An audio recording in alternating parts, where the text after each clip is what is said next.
Welcome back to another episode of Sendero Sessions Questions. I've got my good friends on the couch with me here. Molly. One more time. Jason. It's funny, yesterday or 2 days ago, we had Thad Cockrell and he called me 3 different names during the interview. It was really funny. And I think the first 2 were accidents, and then the last one was he definitely caught on that he didn't know my name. Incredible. But yeah, it was great. Anyways, guys, this is not your typical interview. We went to the weirdest corners of the internet to find amazing questions to ask you guys. Wow. Yep. Y'all ready? Yes. All right, first question. What are 3 items that you could buy together at Walmart if you wanted to really freak out the cashier? 3 items. Freak out the cashier. Freak out. Walmart has everything, all kinds of stuff. Yeah. My mind went to like baby socks. I like where is this going? I don't think I've even heard it go that way before. I don't really know Baby what socks. else would freak out a cashier. Maybe like 25 guns. There you go. That might not freak out a Walmart cashier, No, though. it depends where you're. Probably in Tennessee, probably not. Okay, You're Texas. I take it back. Maybe 25 plungers. That's a good one. 25. 25 plungers. We do I like where that's going. A plunger. Lots of plungers. Was it what's the stuff you drink to X-Lax. A plunger, some X-Lax, and like an industrial thing of like Advil. Kind of Well, weird. those all seem pretty related. Yeah. I like to think of non-related painter's things. like painter's tarp. Painter's tarp. A plunger and an X-Lax. What about you, Jason? I would probably, go to the stock room and grab a couple pallet jacks and then just a tub of cream. That would be good. A couple pallet jacks, a tub of cream. I had someone who was like, it was like duct tape. They were like real axe murderer with it. Duct tape and like baby dolls and painter's tarp.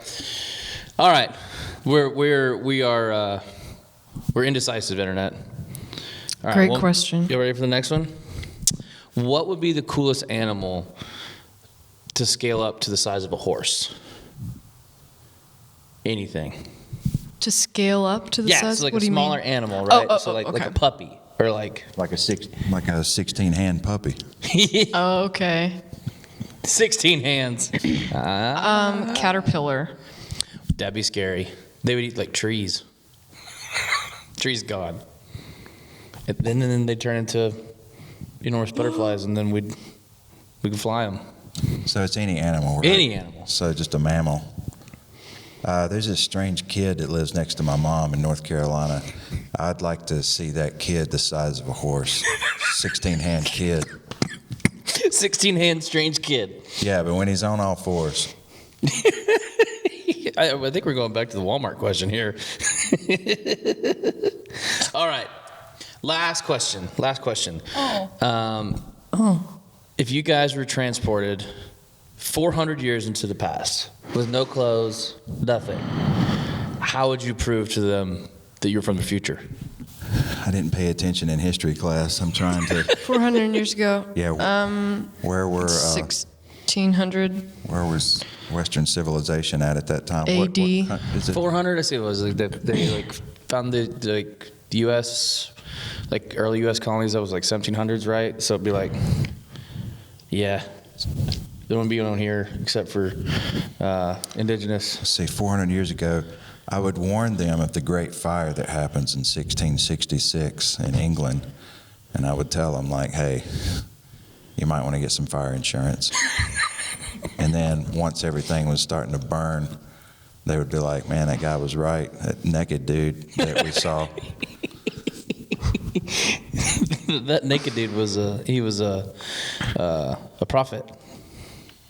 Hallelujah. Hallelujah. I wouldn't know what to do. I would just be like, it's fine if you don't believe me. Yeah, I'm going to keep it to myself. I would just say things like LOL. And that's how they would know I'm not from their time. And they would think you're a witch, and then they would Burn me.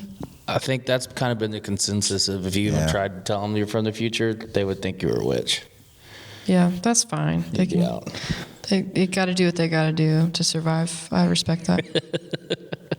So y'all song, we're going to go serious now. We'll go serious question.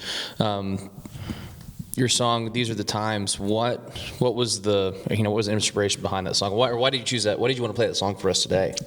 Well, it is one of my favorite songs that I've written, and it was the last single that came off of my EP that's coming out this week, or I guess when this airs, it will already be out. 7 years ago.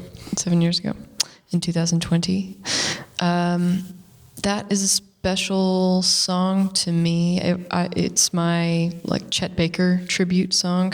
All right. I tried to write it imagining that I was Chet Baker, and I just like it. Cool. Well, we really enjoyed it, so everyone out there is going to as well. Thanks. Very excited. Thank you. Guys, thanks for joining me on the couch. Thank you, Hunter. That's what you call this thing. Throne room chair. Yeah, that's... Church pew. Yeah. Game of Thrones. Shout out.